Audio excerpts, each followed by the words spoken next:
I'd like to thank Lynn for the opportunity to talk today and to listen to Ashley too on insects. Ashley was right there when I was a Master Gardener intern, and I so look up to all the OSU people and Ashley for helping with the Master Gardener program. It really is a fabulous program. But anyway, here is our farm. This is Brandt Family Farm. You can see here that we try to keep our ground covered either in crops or in cover crops and sometimes in weeds 24/7. We obviously are the only ones of our neighbors that feel this way, but that's okay. We're used to being called weird. We have been for about 50 years now, and we have good reason for wanting to do this, and we'll talk about that a little bit as we get into this talk. If my thing wants to move here, let me see if I can get my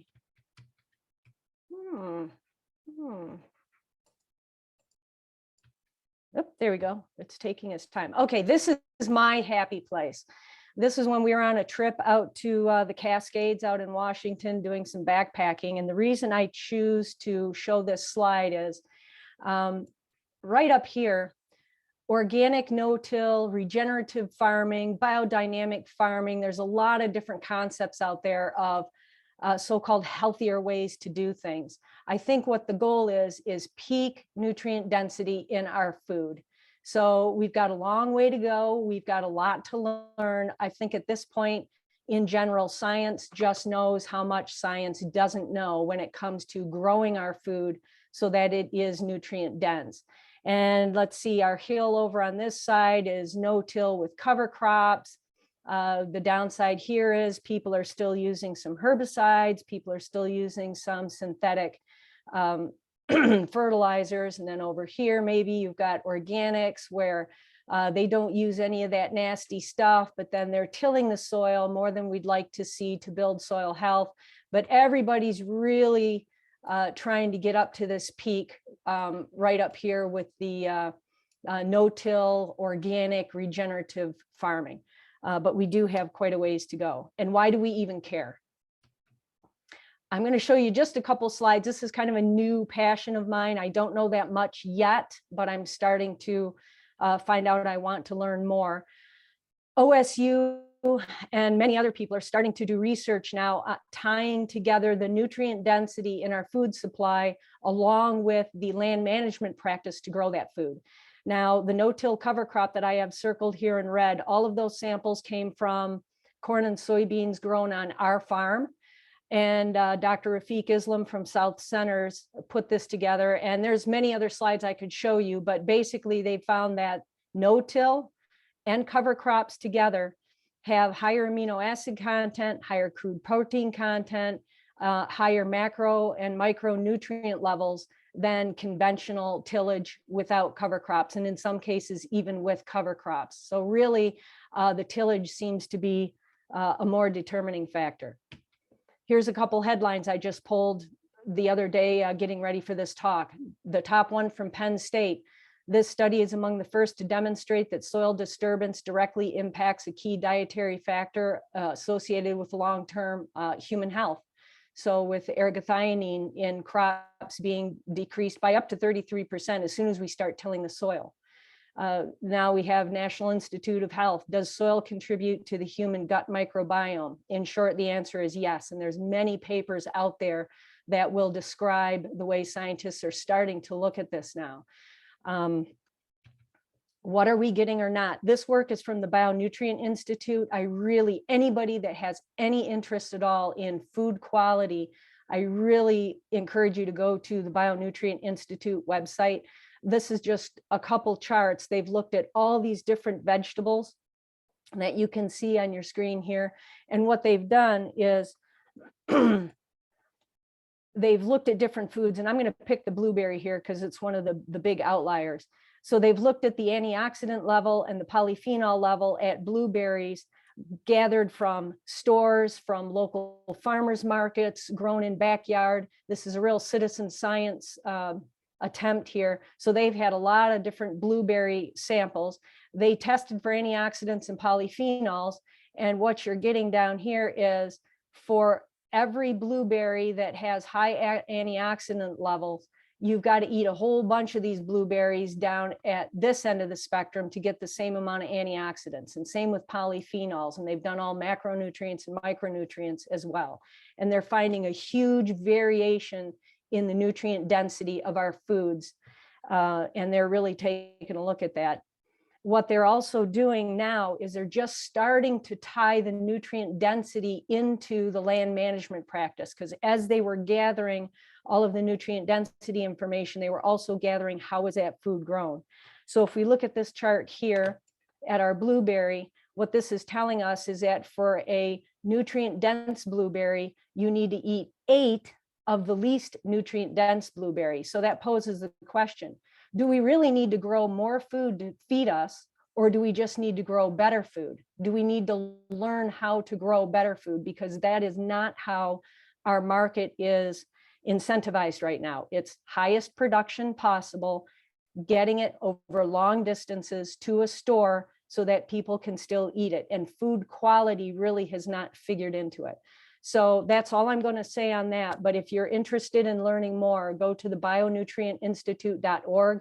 It's all open source, citizen science, but there's real researchers behind it, people from MIT and Cornell. So this is not made up. And they want it all to be available to the general public. This is not sponsored by any type of industry. So you can really trust the information. Okay, so why do we care about all this? Our food has to be grown somehow, and it turns out that it is definitely affected by the soil that it's grown in and the management techniques. So we'll go over the basics. Minerals is about 45%. That's going to come from our parent material, the rock that it was built on, that has been weathered and has moved up into the soil, subsoil, topsoil. Then in generally considered healthy soil, almost half of that soil is going to be air and water. So it's going to be void space where air and water can be found. Only 5% of our soil typically is going to be organic matter. And if you're tilling a lot or in large scale ag, typically that organic matter is closer to 0.5% to maybe 2%.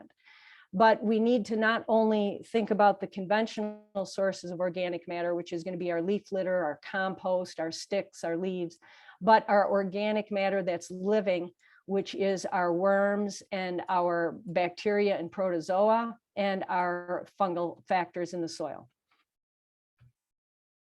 Okay, now that we kind of know what soil is, how do we know what healthy soil is? So the National or Natural Resource Conservation Center, or NRCS, I'll be referring back to them several times during this talk. Their definition of soil health is the continued capacity of a soil to function as a vital living ecosystem that sustains plants, animals, and humans. It's not just dirt.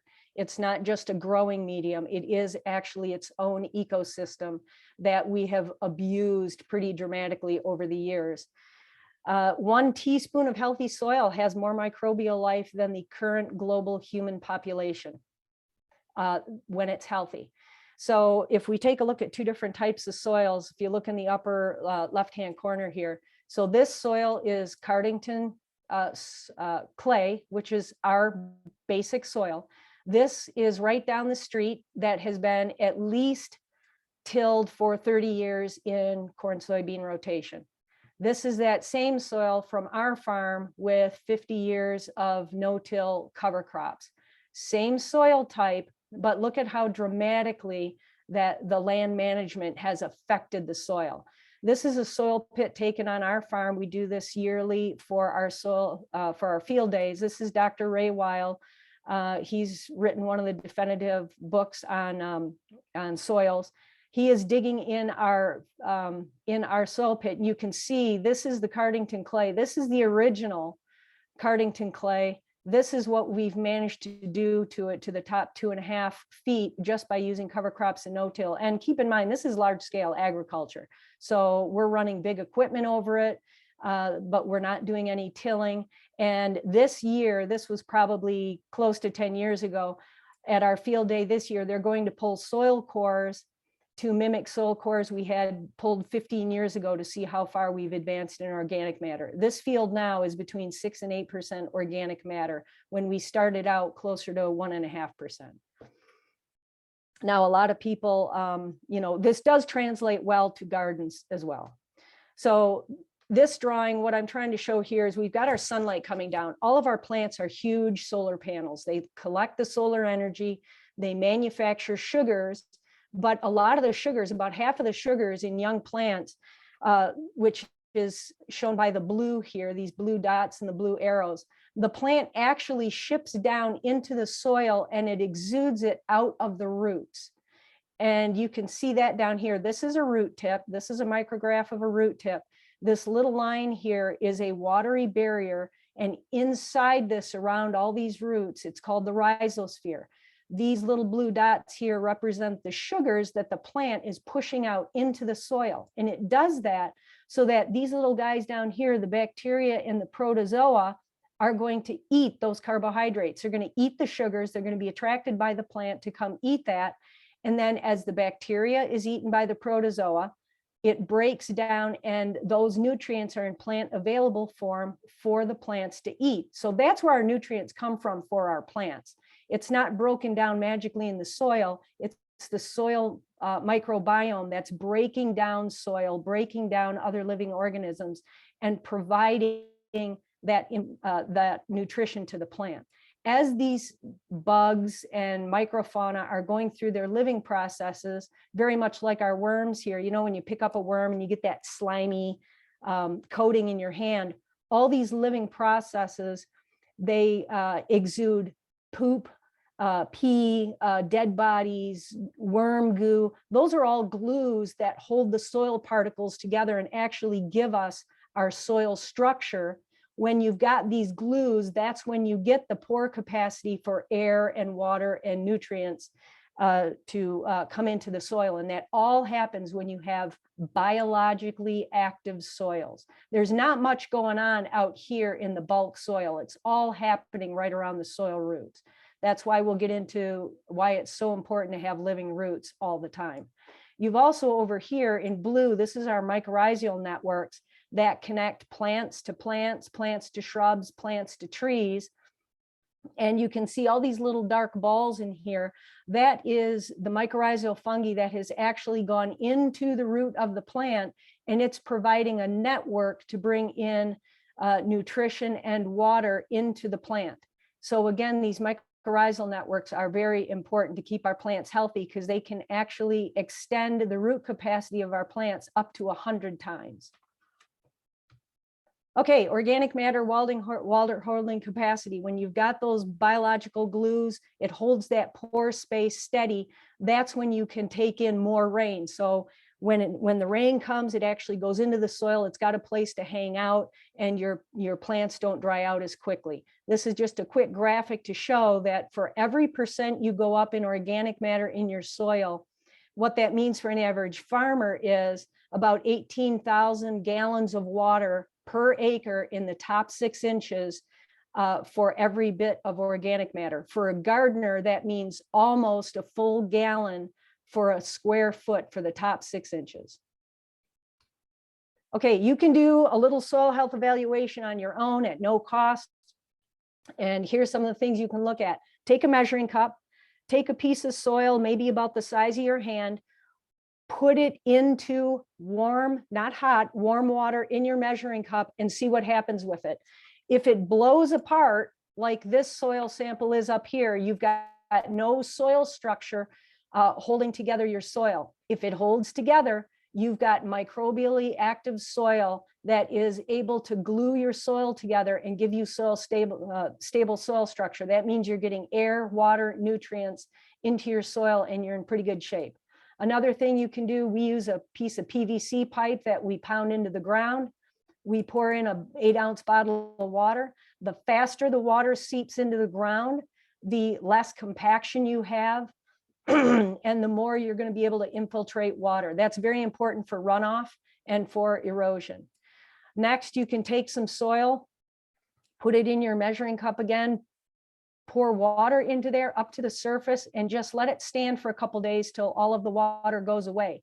If the soil maintains its structure, you're in good shape. If you get this crusting, like a lot of us will have in our uncovered gardens where you got the mud cracking and the crusting, that means that soil is lacking in soil structure. So you've got some work to do to build your microbial communities.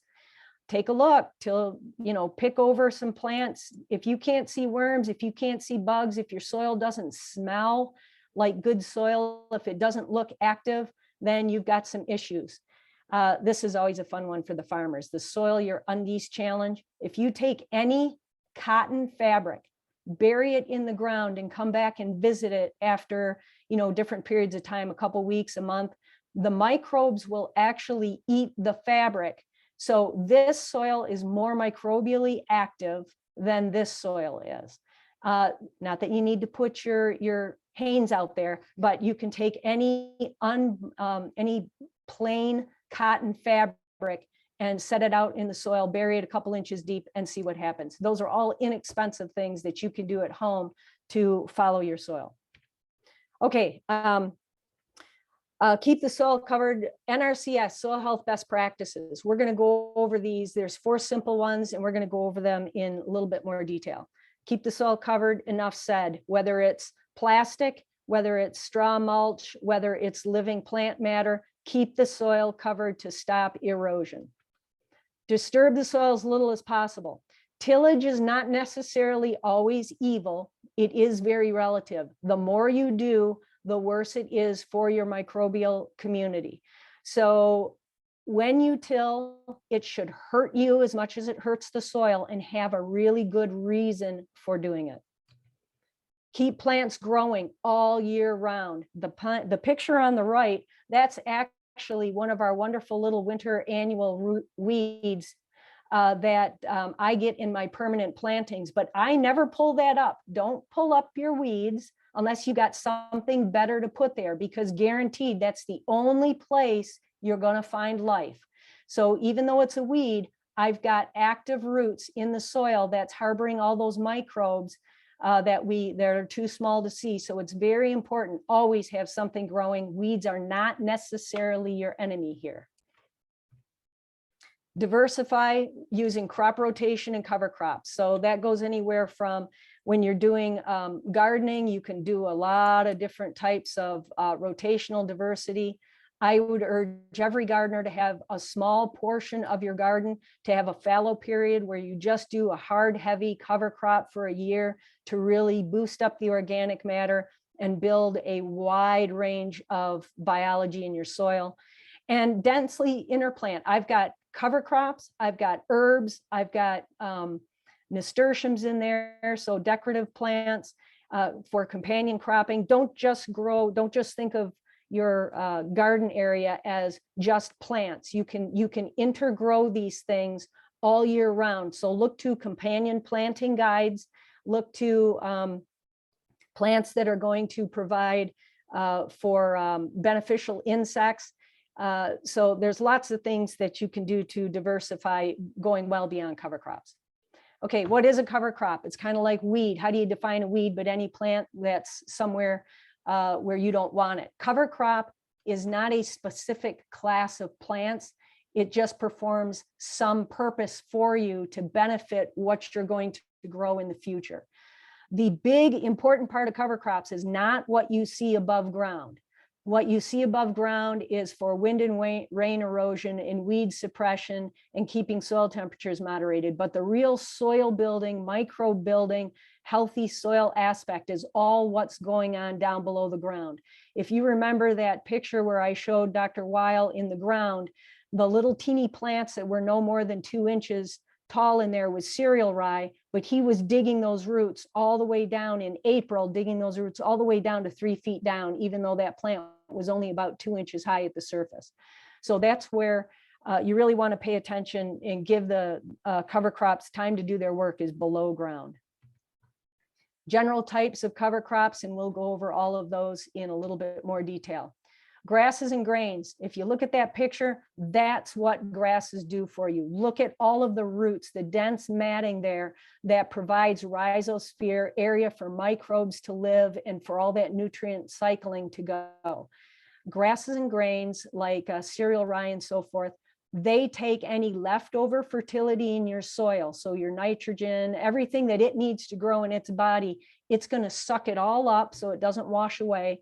And then when you terminate that cover crop, it's going to slowly decompose and release that back into the soil. It's like a long-term savings. So that's what we like grasses and grains for: dense, fibrous roots that really open up the soil. And imagine when all of those roots decay, look at the structure, the empty void spaces you're going to have in the soil. So that's what we really like grasses and grains for.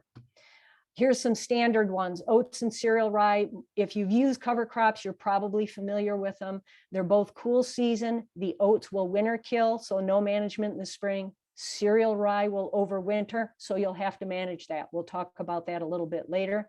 One you may not know about, sorghum sudan grass. This is planted outside my house. Very, very tall. It's a warm season, so you can't tolerate frost. Really great promoter of mycorrhizal fungi. If you're going to be starting shrubs, if you're going to be starting a orchard, this is one of the plants you're going to want in there to help build mycorrhizal networks. Very deep fibrous roots, very drought and heat tolerant.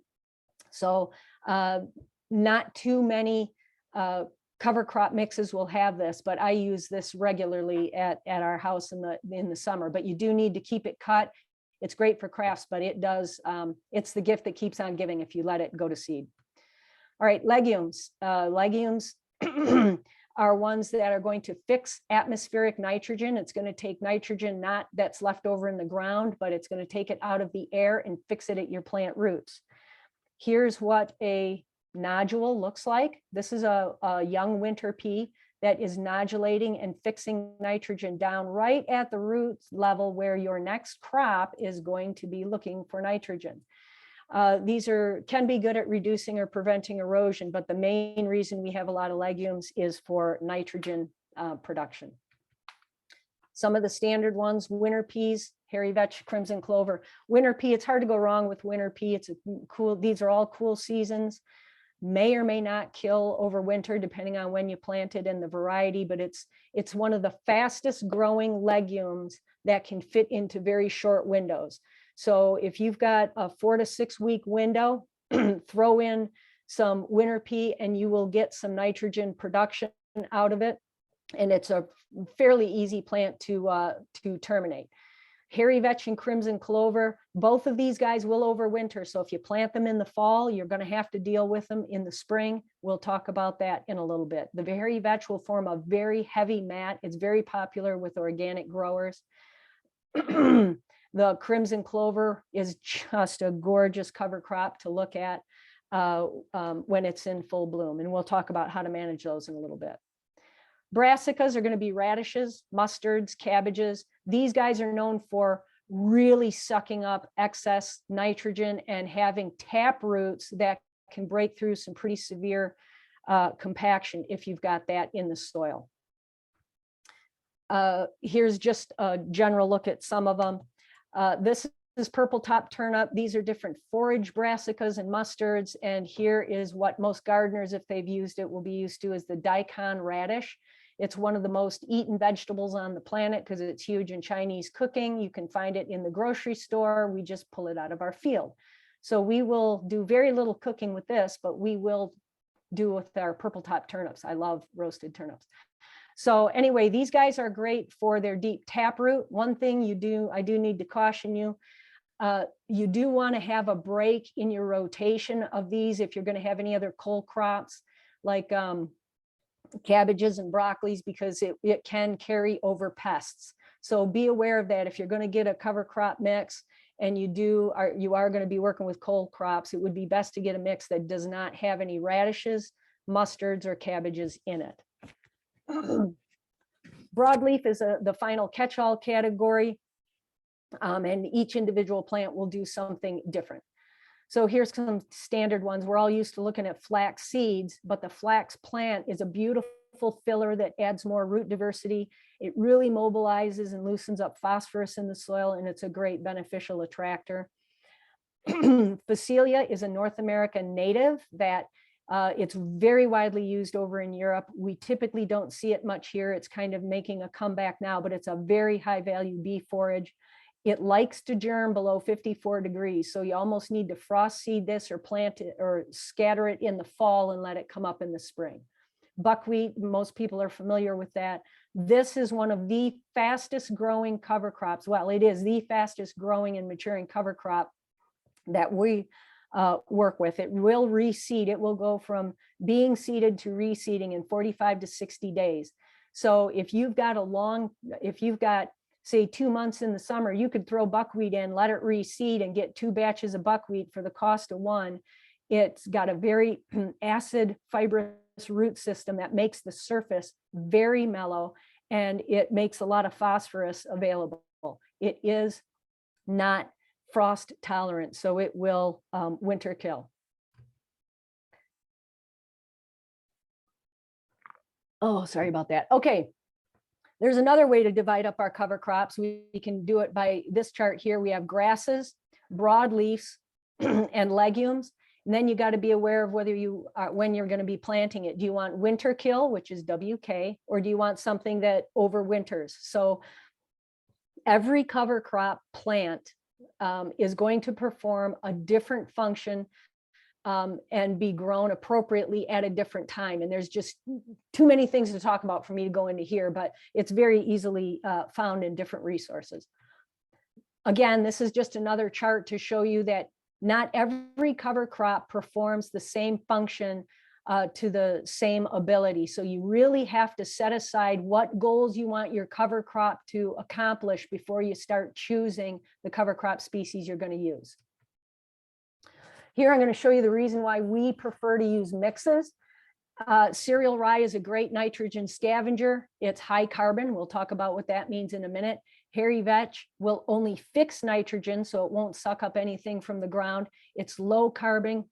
It likes to mat, which can be a problem in the spring because it can keep your soils wet and cold. And radish, gee, we like radish to suck up nitrogen, but it doesn't do anything as far as providing long-term carbon for mulch or fixing nitrogen. If you add those three together in the mix, you get the best of everything. So that's why we like to move more toward mixes. All right, now this it gives you an idea. You can plant the same mix at the same time and get totally different results come springtime. So in the fall, if you go and plant oats and winter peas, this is what you're going to be looking at in spring down here. You're going to have this dead mat that will suppress weeds. You can plant right through it. You can rake it up and plant into it and put it back over that, but that's going to provide a good mulch for you. Now, this is not cereal rye and hairy vetch, as anyone that knows what cereal rye would look like, but this was a picture that I pulled out. This is hairy vetch that has come back in the spring, so you're going to need to deal with it. So this is a winter kill mix over here.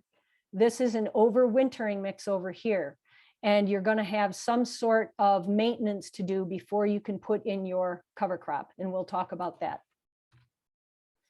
Okay, when can I use cover crops? Well, you can put it under fruiting vegetables, as Hamilton County has done here on their demonstration raised bed. This is our fall cover that has been sown under fruiting tomato plants. At this stage in your plant's life, it's not using up a lot of new nutrition, so you don't have to worry about competition at this point. You can start scattering cover crops underneath it at this point. And you can frost seed small seeded clovers. So you could go out today and you could throw down some clovers and they would start coming in. Year-round fallow soil rehab. I really urge gardeners to start thinking about doing this. Put in a really complex, heavy cover crop mix, let it go all summer and really give your soil a little bit of rest. Not the traditional rest where you leave your soil barren, but really build up a lot of the living microbes in there. Replace a crop failure. We never have those, right? Anytime mid-March through May 6th, 6 weeks before food crop planting, you can fit in a short cover crop. April through September, pathways, seasonal border strips for beneficials and for trap crops. Again, this is really easy to find this information online, so I'm not going to spend a whole lot of time on it. Just know that every cover crop has a particular time when it's going to perform best the function you have it to do. So you got to do a little bit of research, or better yet, just give me a call. Things to keep in mind. These are the main questions that we get for people that are using cover crops in gardens. Have your goals determine your choice. So think about what you want your cover crop to do for you before you start looking up the cover crops that are going to work. Say, I want to fix nitrogen for my garlic, or I want to stop erosion, or I've got a real terrible problem with weeds. You got to know what you're trying to accomplish before you start choosing what you're going to put in there. When you got a short cover crop window, 30 to 45 days, your obvious choices are buckwheat, oats, peas. Winter kill cover crops, you don't want to mess with anything in the spring. These are your choices: buckwheat, oat, cowpea, any type of millets, pearl millet, sorghum sudan grass I could put in there, radish, sunflower. How do I kill overwintering crops? So if you're going to have cool season vegetables, and for that purpose, it's going to be anything that you're going to plant before last week of May, first week of June, spray, till, mulch heavily, or weed whip very aggressively down to the ground and hope it doesn't come back. Those are your basic choices. Yeah, for overwintering cover, sorry. For warm season veggies, you can do all of the above, or if you've waited long enough for everything to mature, and I'll show you some pictures of that, you can cut, mow, or crimp it, and that will also terminate the plant. Avoid radish covers in rotations with cole crops for pest carryover reasons. Avoid leguminous cover crops in rotations with peas and green beans. Now, a little bit of a clover or a vetch or a winter pea in a complex mix is not going to be an issue. But if you want just a single cover crop, if you just want hairy vetch, I would avoid planting just hairy vetch and following it with peas or green beans. It will slow down the peas and green beans fruiting. Clovers and vetch will have hard seed, and it will come back the next year or 2 years. And there's really not much you can do about that. Not that it's a problem as far as I'm concerned, but some people do take issue with that. And buckwheat reseeds very quickly. So if you don't want more buckwheat, you need to mow it down. Once you start seeing that first white flower, you got to get on it. The earlier you plant cover crops in the fall, the more soil benefit you're going to have. The more overwintering covers you have, the more soil benefits you're going to have. Keep living roots as much as possible. Okay, carbon to nitrogen. Some people, they'll call it the C to N ratio. Okay, if you've got a bunch of hairy vetch and you throw that down on your ground, it's going to get eaten up and it's going to go away a lot faster than a bunch of wood chips. That's all because of the carbon nitrogen ratio in that product. So the microbes in your soil, their ideal diet is right here at 24 to 1. You can see where some of the manures and hairy vetch is way down here. This means this will get eaten up very, very, very quickly. It will decompose very quickly. The higher up you go in the carbon ratio, the longer that is going to wait around. So if you've got a cereal rye cover crop, and it's say April and it's still growing and it's about 1.5 feet tall and it looks like really tall grass, it's got very low carbon to nitrogen ratio. It will break down pretty quickly. When it's in anthesis, and we'll talk about that in a bit, when it's pollinating, it's starting to get a little bit stemmier, a little bit woodier. And then when you put down straw, that's 82 to 1. That's going to take a long time to break down. So it's going to stick around a lot longer. Another thing you need to think of is the lower C to N ratio. So the less carbon to nitrogen existing in the material, the less residue retention you're going to have, the quicker it's going to get eaten up by your soil microbes. So your hairy vetch is going to disappear very quickly, and it won't be a good mulch for very long. Your cereal rye, on the other hand, very high C to N, is going to stick around for a long time, i.e. wood chips. You put wood chips down as a mulch, it'll be there for a lot longer than say grass clippings. At the other side of it, this has high nitrogen availability in your legume. But when you go down to your wood chips, there's not a lot of available nitrogen in there. And the microbes that are trying to eat all of the carbon will actually pull down on your nitrogen to form more microbe bodies. So you'll actually get a nitrogen penalty when you use really high C2N or high carbon mulches or materials. All right, so here's what cereal rye looks like in anthesis. When we say you got to roll the grain when it's mature, here's how you tell. When you see pollen on the grain head of cereal rye, that's called anthesis. That is the grain's version of pollinating. And you can see down here in the red, that's an immature head. If you tried to mow that right now, if you tried to roll that down right now, it's going to pop right back up and you're going to be unsuccessful. When these grain heads here flush out a little bit more and actually get the hard grain, and you squeeze it like this sorghum sudan grass head right now, and you get this milky white structure, that's called the milk stage. Any grain that you roll or cut or crimp in the milk stage will terminate that plant, because you will stop the nutrition from going up and down in the plant. But you got to be patient, because this, depending on weather, this may not happen till the first week of June. Okay, here's us with our garden. We are crimping cereal rye, and we've literally got a little 2x4 that we have attached a jump rope to. And we just walk along and we crimp it, and we've got this wonderful mulch on the surface. And you can see here's the crimp, here's the crimp. We're not trying to cut, we're just trying to crimp to stop the nutrient transport up the plant and kill it. So this gives us a wonderful mulch that we can plant directly into. And this residue, depending on how thickly we have the mulch planted, the rye planted, this could potentially last us through July as far as weed suppression. And here's what, not the same field, but one of our, when we were doing a lot of farm marketing, this is cereal rye that we've rolled down. This was June 6th. We've rolled it down in like toward the end of May. We've laid down our irrigation lines, we've planted our tomatoes, and we have put our tomato cages up. And this is very successful for keeping your fruit and your plants free from splashing and dirt and disease.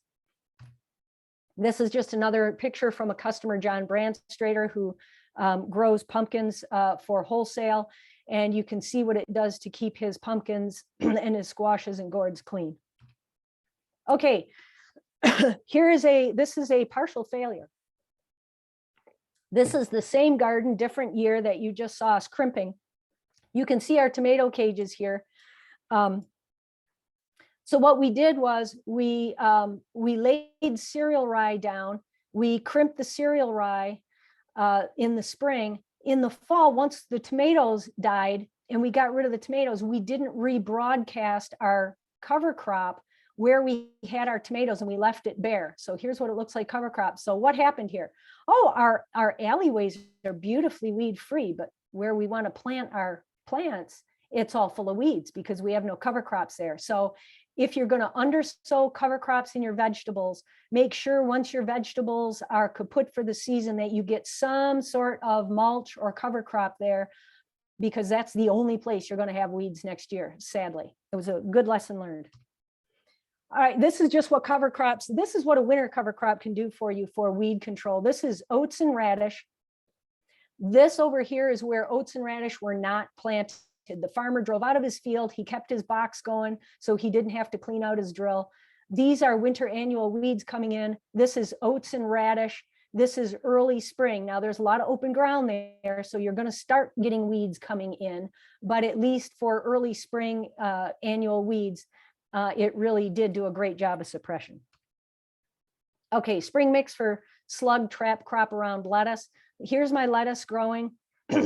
And slugs love lettuce, love lettuce. I put in radishes anywhere, and I guarantee you that's the only place they're going to be is on my radishes. I've had different intensive farm marketers, they plant daikon radish along their lettuce gardens. The slugs will preferentially go to the the radishes, and they will come out every morning before the sun gets starts warming things up, and they will take a weed dragon and they will burn off the top of the radish and kill the slugs. So they do that every morning, and it keeps them pretty well pest free. Okay, here is a picture of interseeding. Someone could tell me what the mistake we made here is. Here's our green beans, and what are we trying to use in the middle here for an alleyway here? We've got clover coming back. Typically, you do not want to have a legume growing with your legumes, okay? So will it hurt production? Maybe a little bit. If you're a backyard gardener, you might not have to worry too much about it, but if you are a market gardener trying to do things in scale, you may want to be a little bit more cautious. All right, oh good, I'm almost done here, great. So these are different ways that you can handle cover crops for fine seeded, like lettuce, carrots. Some people might say, well, you can't plant fine seeded species, I need to till. These are some strategies. If you weed whip right down to the ground and then take, I call it a garden weasel, or a little teeny cultivator, and just do shallow cultivator, or even here someone's using a totally forgotten, a scraper. You can put in your fine seeds and they will come up just fine through there. The ground is going to seem hard because if you've been used to tilled ground, the ground is going to seem very hard just because you've got a lot of root mass down there from the cover crop. But that doesn't mean that the plants won't grow well. Just rough up the surface so you've got enough to cover up those seeds. Here's a picture of a gentleman. He is fascinating to watch. No-till IPM organic gardening is his YouTube website. He is fascinating to watch. He uses spring planted winter cereal rye as a wind block for his brassicas down here, his cole crops. Excuse me.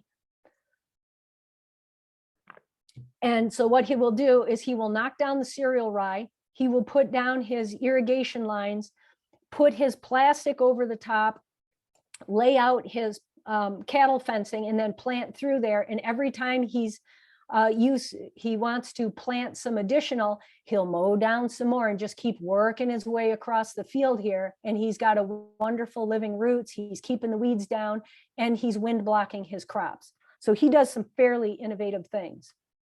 Another thing he does. So how does he want to cut down his cereal rye? He puts his hedge trimmer underneath his earthway cedar and just goes down the row. I love this guy. I use my hedge trimmer in my raised beds to do what they call a chop and drop on my cover crops, and just cut it off at ground level. And you can just see some more of the results that he gets. Okay, Midwest Cover Crop Council. They go to their website. You can see it down at the bottom there. They do a very good job. You can pick your state, your county, what you're growing, when you're going to be planting and harvesting, and your top 3 goals for your cover crops. And they will spit out what are the most appropriate cover crops. My only beef with this is they've got very simple mixes that doesn't allow for a lot of the dynamics of a broad cover crop. But what you could look at is the individual species, and maybe you could define your own mix depending on what you're trying to do. Okay, 2 good books. Midwest Cover Crop Field Guide, fabulous, super teeny weeny little hand-sized book for gardeners that just covers the main cover crop species that you're going to want to look at, and gives a lot of good information meant more toward gardeners. Managing Cover Crops Profitably over here is a free download available on SARI, or you can order the book from them. It's got pages and pages of charts telling you what all these different cover crops do, when they can be planted, what's their ability to suppress weeds, are they prone to disease, lots of great information. And then I just have references, and I've got whatever questions.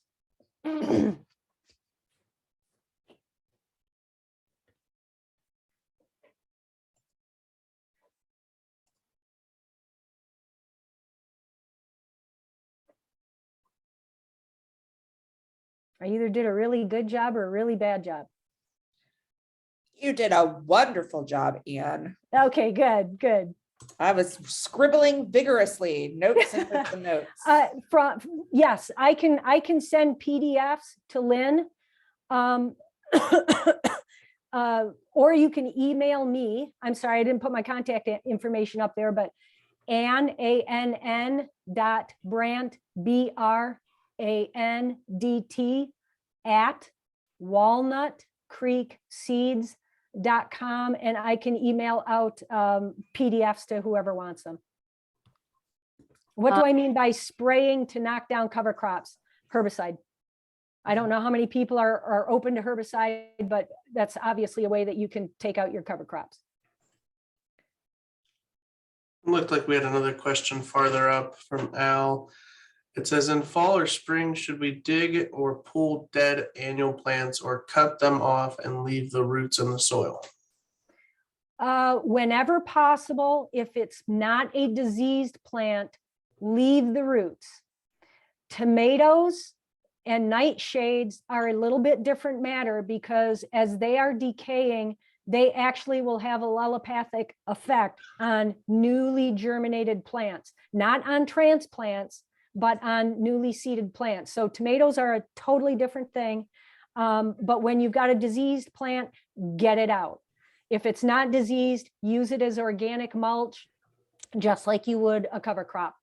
Always try to avoid pulling plants whenever possible.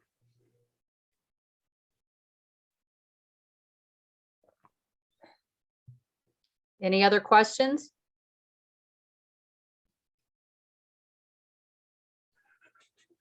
There were a lot of questions about if the slides and would be made available. So Yeah, I'll email the PDF to you, Lynn, and then anybody that wants to get a hold of me, feel free to do so, or just give me a call. Sounds great. And this was recorded, and we'll send out an email with some information about how to access the recording and the other information. So we'll have it on our website. And we'll have it to you in a few days. And I really appreciate you being with us this morning. I know that you're not feeling so great, feeling a little under the weather, and hope you get feeling better. And, you know, Van Gogh did not paint that picture of her house. That's actually Anne's house this summer, and the field of sunflowers that she had growing in front of her house. That's a real photograph, and it's just it's absolutely beautiful. So thank you very much for being with us. And Angie, I'm gonna turn it over to you. Thank you. And if you guys want to put a couple of thank yous out to Anne in the chat, that would just be a wonderful thing. Let her know we appreciate her time this morning.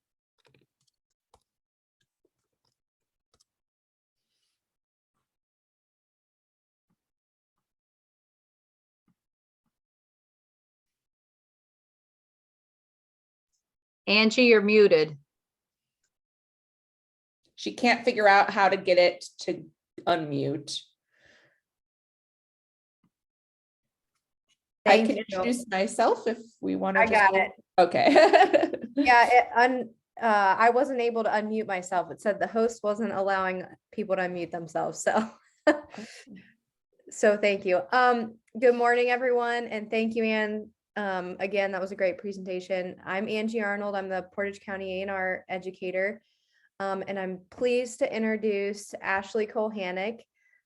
She's the A&R educator in Medina County. She's been with Extension since 2013, and we call her our basically regional or local entomologist, but I know many of you have seen her do programs, but she always does a fantastic job with all of her programs. And yeah, we're just pleased to have her on today to be giving a talk. So thank you, Ashley. Thank you. I'm waiting for this to let me share my screen, and it is being difficult. So give me 1 second. In the meantime, Anthony, if you're still there, I would love to let our audience allow themselves to unmute themselves. So I will have some questions that I'd love to have people be able to respond to if they can. So if you want to let that restriction off, that'd be great. Everybody can unmute themselves if you would choose to. Thank you. All right, so hello. My name's Ashley Kulhanick, and as Angie said, I am an entomologist. I love my bugs, and unfortunately, sometimes my bugs get a little rowdy, and we have to address them in some way. And so today I'm here to talk about integrated pest management strategies for all pests, not just insects. I'll note here at the top right corner, I have a QR code, which you would scan with your phone for a survey of my teaching, and it'll also be at the end of my presentation along with a link. I would very much appreciate if you would fill out that survey before you leave the window today. Just help me improve my teaching and, check a box for me. So, integrated pest management. This begs the question, first and foremost, what is a pest? And Anne alluded to this a little bit in her presentation. And so you can type it in the chat box, shout it out. What is this on the left? The chat box has been disabled. What? Anthony, help, make the chat box work. I'm sorry, what was that? They said the chat box has been disabled. It's still Here for open. me. Mine is disabled Okay, also. well, you're talking to us. What are you seeing here on the left? Looks like a carpenter bee. Looks like a carpenter bee. You're absolutely right. So here it's on a flower. We're like, oh, it's beautiful. It's a bee. We all love bees. We all love pollinators. And here it is collecting pollen, drinking nectar, feeding its babies. We love that, right? But then the same insect chewing into the side of our house, into our fence post. Now it's a pest. And so this can be a little troublesome because you want to protect things that are good, quote, quote, good to us, things that we've deemed are good. But then when they get in our way, now it's a pest. Same thing here. What is this?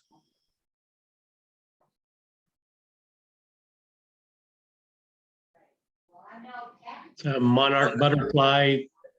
Caterpillar. Yep, this is a monarch butterfly caterpillar on milkweed. And we're like, yes, monarchs, we have to save the monarchs. We don't care if it's chewing up our milkweed. That's what it's there for. We've planted it for you. Yay, butterflies. But here on the right, this is one of our cabbage caterpillars. This is the caterpillar of the cabbage white.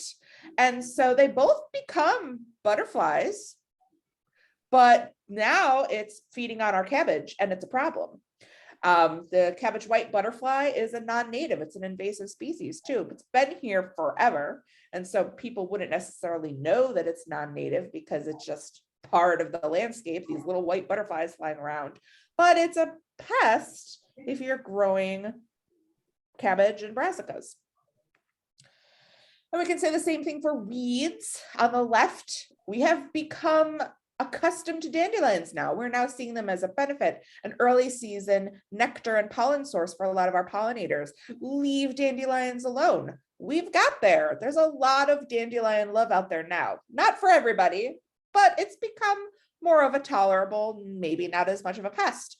But on the right, we have Palmer amaranth, which is one of the most notorious weeds in agriculture right now. It produces a ton of seeds. It's very hard to get rid of. It is resistant to a lot of herbicides. And so cover crops are a really great way to kind of combat bees. And so again, huge pest compared to maybe something else we're starting to tolerate.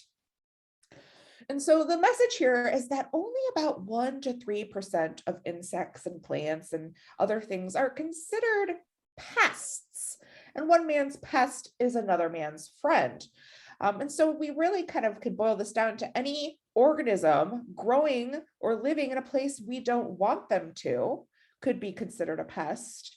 Or we can take it a little step further and look at it as something as we see below, that's actually going to cause like real harm. So mosquitoes, they can vector diseases, and that's bad. Colorado potato beetle, it is a really serious pest of potato crops. We have bacterial wilt and diseases that are transmitted by cucumber beetles, by aphids, by potato leafhoppers. And so when there's disease that could kill a plant, that could really ultimately affect the yield of a plant or the health of our environment or of humans, those are really serious pests. So some of our non-native species that come in, they can really upset the balance of our ecosystems. They can be damaging to native species, outcompete things. Those can be defined as pests. But whatever way you look at it, if there's something you want to get rid of, that's going to be a pest to you as a gardener. So we want to use integrated pest management to combat these things that might be out of place and need to be rerouted, redirected, or just outright killed off.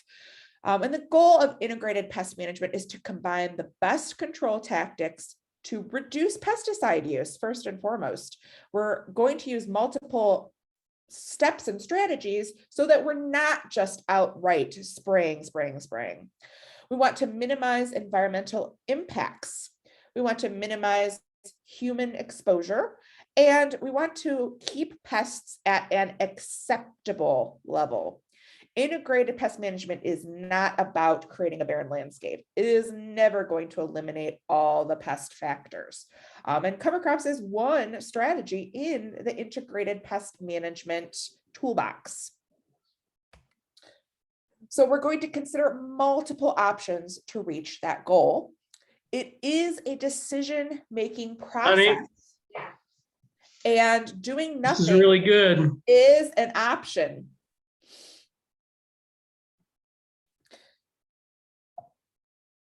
So we need to ask the right questions before jumping to spray, baby, spray.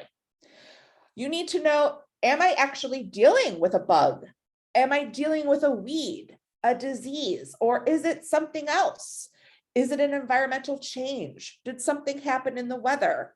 Was there drought conditions? What's normal for the plant?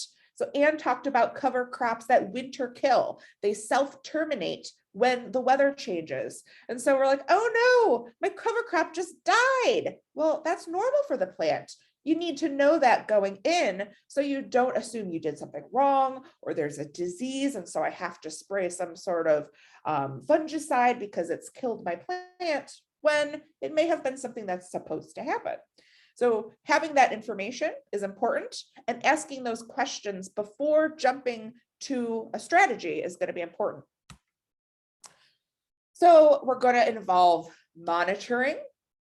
So we need to be out there checking things, turning leaves over. So if you're not willing to be out in your landscape, if you're not willing to go out in the garden and, be an active part of its growing, and you might have some struggles here because we need to catch things early. And so monitoring is very important. We need to consider thresholds. Now, this is more important perhaps for a larger scale agriculture, when we're thinking about, we can tolerate 10 stink bugs per square foot. As opposed to a small garden where, by that point, you've got a lot of holes in your plants. But just because an insect is present does not mean there's a problem. And so that's what I'm thinking about when we're saying thresholds. Then you're going to create an action plan that's going to have different strategies. And then you're going to go back and monitor again to evaluate whether what you've done is working. If that cover crop that you chose is not controlling weeds the way you thought, maybe we need to go back and add a different product or use a different cover crop mix to achieve your goals. So we're constantly monitoring, evaluating, and readdressing things. So for me, this is like the hugest triangle you need to know. Take a picture, take a screenshot, the IPM triangle. On each side of the triangle are the different basic categories of tools we have in the IPM triangle. Chemical control is our last resort. Cultural control is our first step. That is the base. The cultural control includes things like cover crops. and biological control, which is going to be our natural enemies, and also ways that we can encourage natural enemies, natural microbes to help keep things under control. And at the center is your vigilance and monitoring, evaluating, and going back and forth between the sides of the triangle. And we'll get into this deeper. So, physical or cultural controls are going to be non-chemical tactics used to reduce pest pressure. Biological control is using beneficial insects, arthropods, natural microbes, or diseases that exist in the environment to maintain pests and other problems in their a good balanced population. And then chemical control is our last resort, but is a tool which could include insecticides, herbicides, fungicides, molluscicides, that's for snails and slugs, rodenticides, if you've got mice and rat problems, those are all pesticides, different classes. And then those can be a tool to help us get back to maybe square one or step two to reevaluate, monitor, and then readdress our steps. So let's talk about some cultural controls. We're going to make good choices. We're going to try to make the environment more favorable for our plants to survive, more favorable for beneficial insects, and less favorable for pests. The first step of cultural control is to maintain healthy plants. So to start off our healthy plants, we want to install them properly, maintain them the way they're supposed to be maintained, and have the right plant selected for the right place. So many disease problems, pest problems in the garden, in the landscape, are because of poor installation, poor maintenance, and choosing a plant that just doesn't deserve to grow in our Ohio weather.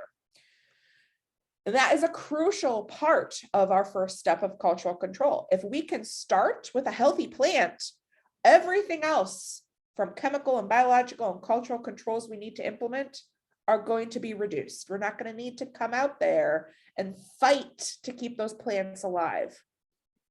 So here's a quick example.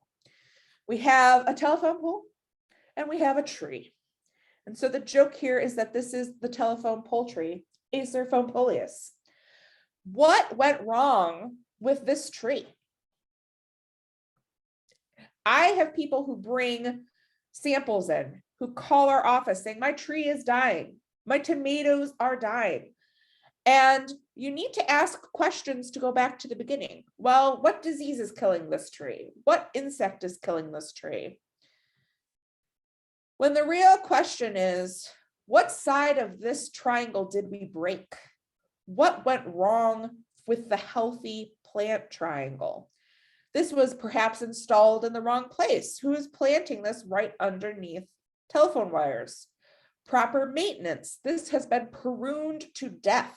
There is not enough leaf volume to support this tree any longer because they had to get branches out of the way of these telephone lines. Other things may have gone wrong, but it's been pruned to death. It hasn't been maintained right. And this tree, perhaps too tall, wrong plant for the wrong place. This was doomed from the beginning. Now, sure, you're going to find insects in this tree. You're going to find diseases in this tree, but it's because it was doomed from the start.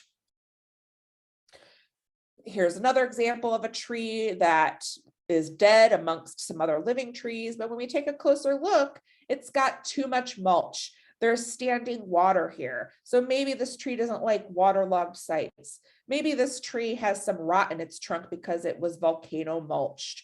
You can see some rutting, perhaps from a deer rubbing its antlers on it, or maybe this was damaged from when it was installed. There are a lot of problems here. And now you might have bugs infesting this tree because it's stressed. You might have disease in this tree because there's a wound in it, but the problem came from improper installation, improper maintenance. So these are just some lessons about making sure when you pick a plant, when you plant your gardens, that you do due diligence in the beginning to select good varieties for our for our environment, that you pick things that have some resistance and tolerance to different diseases that are common in Ohio, because healthy plants survive the stresses of being fed upon or having diseases present or competing with weeds better than stressed plants.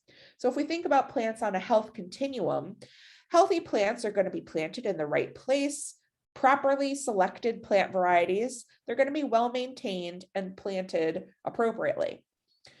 Then we start getting stressed plants. They might have girdling roots. They may have too much or too little water. They might be planted in the wrong place.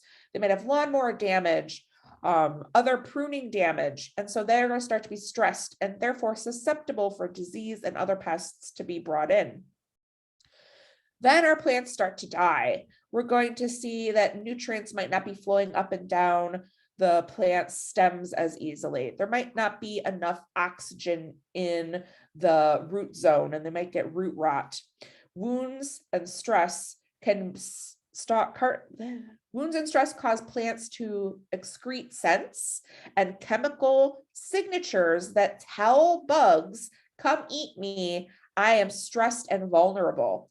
There are alcohol compounds that are in the air that insects can smell, and it attracts them to the plant. And then, of course, our plants then die. So going back to our cultural options, after we've planted that plant properly and picked as healthy of a specimen as we can to put in the ground, make sure you're putting it in the right place. Don't stress the plant out. If it needs full sun, give it full sun. If it needs a little shade, give it some shade. Putting full sun plants in the shade is going to automatically put you at odds with managing pests because they're going to be more susceptible to being fed upon by insects. Same for moist and dry sites. If you're putting something in a waterlogged site that doesn't like wet feet, it's going to go down no matter what pest management strategies you put into place.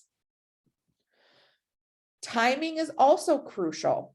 We want to plant at the right time, and we can manipulate timing of planting to affect insect emergence. So if we have a problem with flea beetle, we can delay planting a few weeks or plant earlier so that we avoid that peak feeding time and give our plant seedlings and saplings a chance to get on their feet before other insects come in. Here are some other cultural control strategies. We can use physical removal of insects. This is the #1 best tool you have, your hands. If you're out there monitoring your garden consistently, you can catch early pests before they get a foothold, feeding on your plants, reproducing, or calling their friends. Someone earlier mentioned Japanese beetles. So what will happen is the first few Japanese beetles are scouts, and they go out and they find a good tree or shrub that they want to feed on.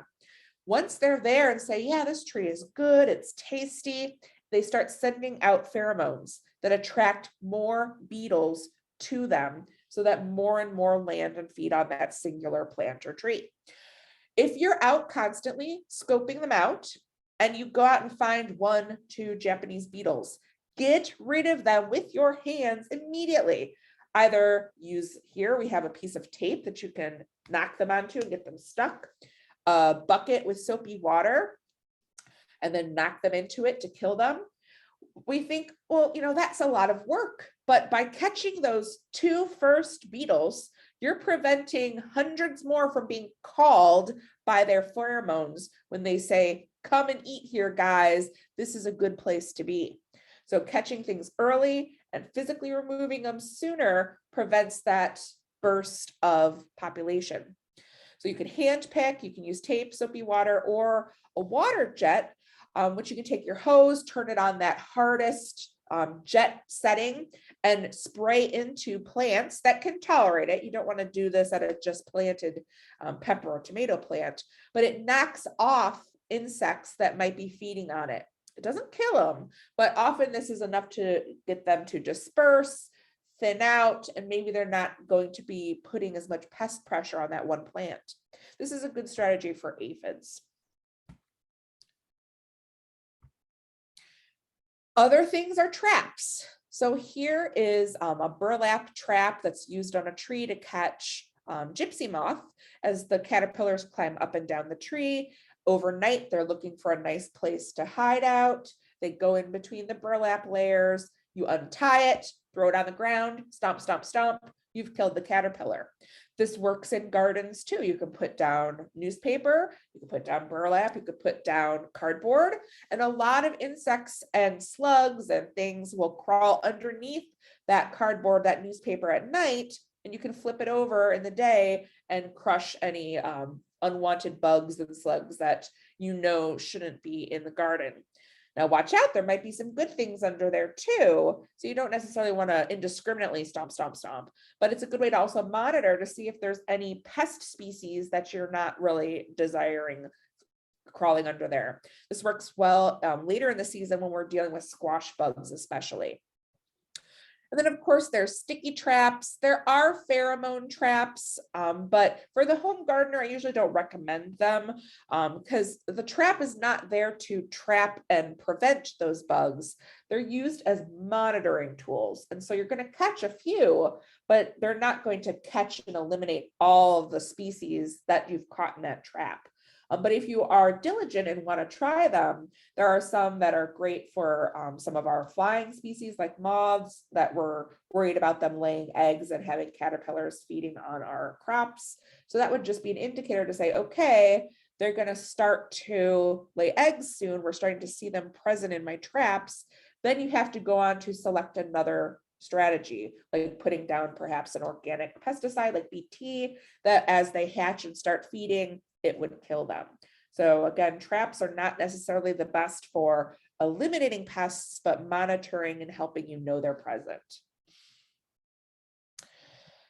This is a great one for home gardeners of all types as using barriers. So you've probably heard of row covers. And so they are a very great option for preventing insects from landing on our plants, especially early when there's small saplings and seedlings just starting to grow and they need to get more plant volume, more leaf tissue on them before they can tolerate any feeding. Once a lot of plants are big enough, they can tolerate a lot of that feeding damage and still put out a good crop for you. You can also do something like a collar, which is shown in the bottom right. This is to prevent crawling insects. So this would be things like slugs. Some of our caterpillars moving from plant to plant will crawl across to the ground to get to the next plant here, but this will prevent things from crawling up onto those young seedlings that need time to establish and put more plant tissue on.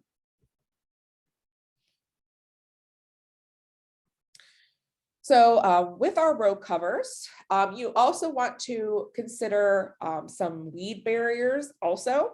So while they exclude insects, they also increase heat inside, which helps with frost prevention. It also helps with earlier season planting. So you can plant things earlier in the season, avoid some of those pests that'll come out later in the season, and also get your garden going earlier if you want some like frost-seeded lettuce in there.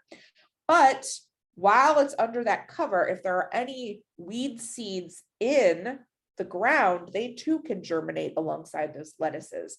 So you can put down a cover crop as your base, or you could put down newspaper like this to help, only allowing your crop that you want to grow underneath that row cover. So here's an example. On the far left, we have row covers and a weed control mechanism, whichever you choose. And you can see that our desired plant is growing there without a lot of competition. In the middle, we have no row cover and we do not have any weed control. And you can see that we maybe got one plant growing and the rest is weeds, and we didn't really succeed with our early planting because the competition from the weeds, and we don't have heat and we don't have insect prevention. That didn't work so well. And then here on the far right, no row cover, but we did have some weed control as well as they put in some marigolds here. And so you can see that the plant grew just fine, but you can see that with the row cover, it grew faster because it had more heat. And so we have more leaf tissue present. And again, they can tolerate more feeding this way because they have more to spare. Another cultural control strategy is to use raised beds. This is good for areas where we might have some rockier soil or contaminated soil. This is great for urban areas. Or, let's say you're taking that time to have a fallow period with some cover crops in it to kind of get your soil back to a place where you want to work with it. You can use raised beds while you let your field or the area you want to turn into a garden reset a little with some cover crops. This also allows you to control the soil mix that's going into that raised bed. So if you want to do an acid loving plant and you're having a hard time getting the pH to change in your ground, you can put an acid mix into a raised bed with less effort. And then you can use some of those cover crop strategies in your raised bed. You also control the size. So this is something I often recommend to brand new gardeners who maybe don't have the capacity or understand what it's going to take to maintain a 20 by 20 garden in their backyard. Start small and then expand. They also warm up earlier in the spring. So again, now that we're above ground and we can add some other strategies like row covers to our raised bed, we can warm up the soil earlier, we can plant earlier. That helps us avoid later emerging insects. It helps us to grow early crops or get 2 harvests out of some crops. So here's a raised bed that is also adding a row cover. So we've incorporated multiple strategies of cultural IPM to have this be an early season, prevent some insects, grow it faster because it's got a little bit of a greenhouse effect going on in there. And that's a really easy way to be able to control pests. I can manage the size of the garden because I've put it in as many raised beds as I can handle. And we can do a better job of monitoring and evaluating our strategies because we haven't gone overboard. You've probably all heard of rotation. Rotation is a huge and very important strategy, especially for diseases. So we need to move our crops around in our garden bed, or if we have different raised beds, moving our crops back and forth. And this can be hard for some gardeners because I know a lot of gardeners just want to grow peppers and tomatoes. And those are both solanaceous crops and you can't rotate them. So adding cover crops is a great way to rotate if you're unwilling to grow other plants. If you just want to do tomatoes and peppers, okay, but you need to rotate with perhaps a cover crop or a fallow period crop.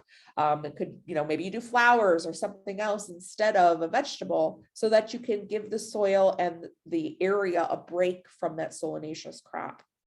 This is because diseases of solanaceous crops, tomatoes, peppers, or if it's cucurbits, legumes, they can build in the soil.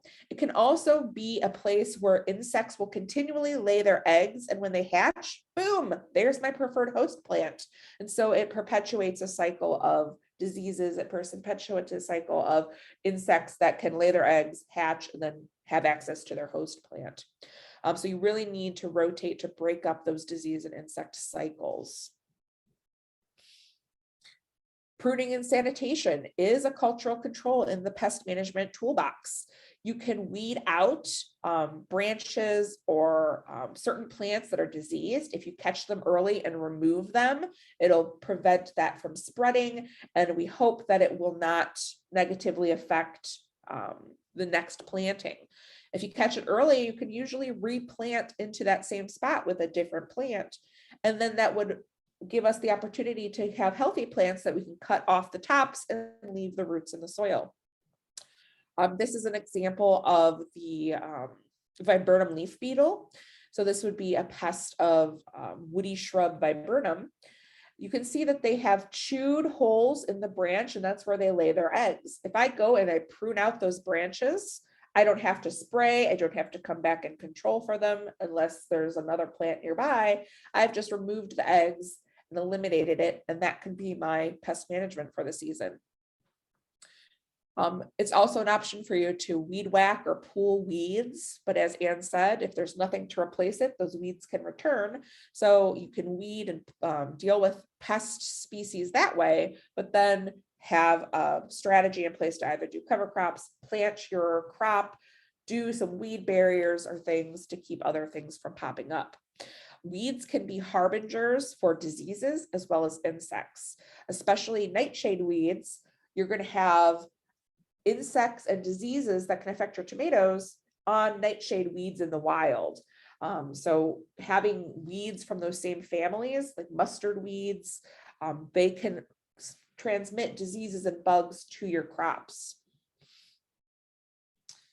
Mulching is also a strategy. You can mulch with cover crops. You can mulch with wood chips. You can mulch with plastic row covers.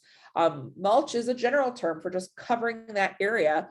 It can reduce hoeing and pooling and weed whacking. It can keep the soil in place. So we talked about how cover crops, you want to keep the ground covered, whether it's with something growing, which is preferable, or you want to mulch or cover it with plastic to prevent erosion. It can also be used to heat up or cool down soils and hopefully keep unwanted plants from growing while encouraging your garden plants to grow. So we have organic mulches that decompose and add to your organic matter in the soil. So that's actually a really enticing reason to use or mulch.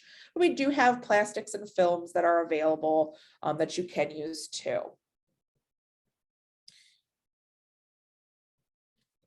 So different mulches can help to reduce and enhance our soil temperatures, but a word of caution: do not apply mulch too early in spring, or else it's going to keep the soil cold. And a lot of seeds need certain temperatures for them to germinate. And so if you plant into cold soil, you're not going to get those seeds to germinate the way they need to before they rot or get eaten by a pest. So clear plastic, if you use plastic mulch, will raise the temperature about 8 to 10 degrees. That's going to give a solarizing effect, kind of like a greenhouse. So it's going to be clear, it doesn't exclude white light, but that means that any weed seeds that are in the ground will germinate. However, if you get those weed seeds to germinate, then you pull the plastic off and you pull them, you cut them, you weed whack them. You can get that seed bank to expend itself, but you got to catch it before they reseed.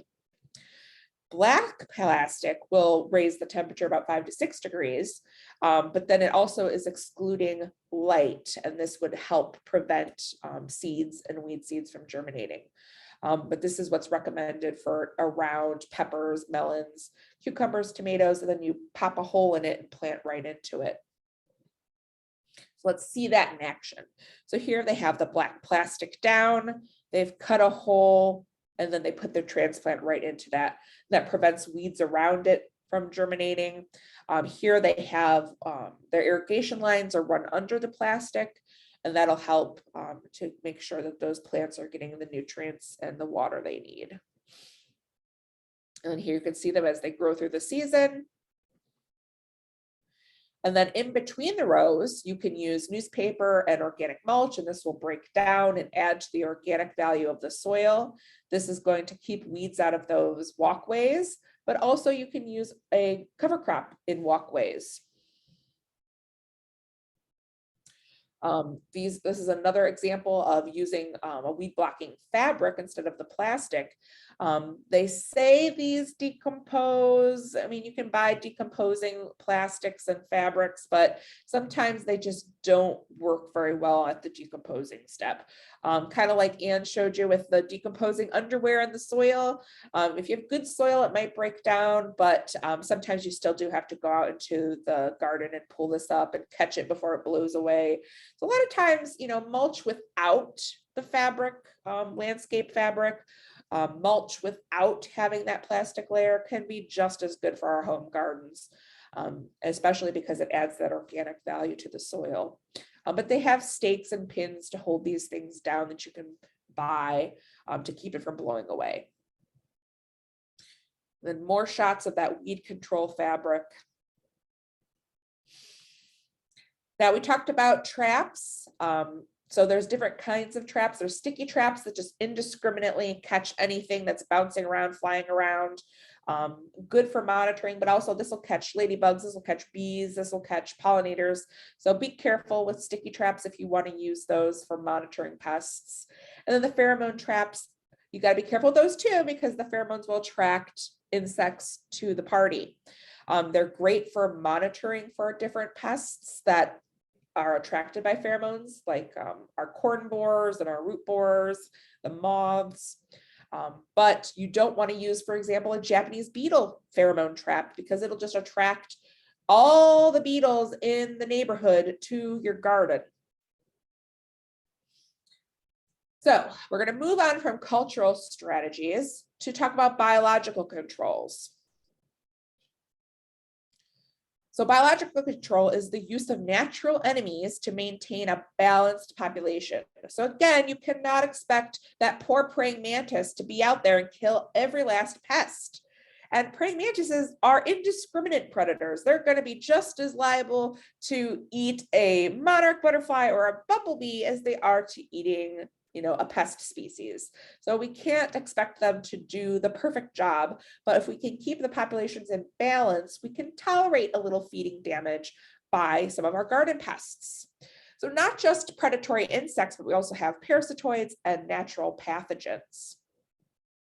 So you're probably familiar with ladybugs. Obviously, they're going to be a great predator in the landscape. Both the larva and the adult beetles are feeding on soft-bodied insects like aphids, scales, some of our smaller larva pests, caterpillars. They're going to be great predators to have in the landscape. Lacewings are also a wonderful predator. Both the larva and the adults are going to be predaceous. You might find lacewings attracted to your porch lights at night.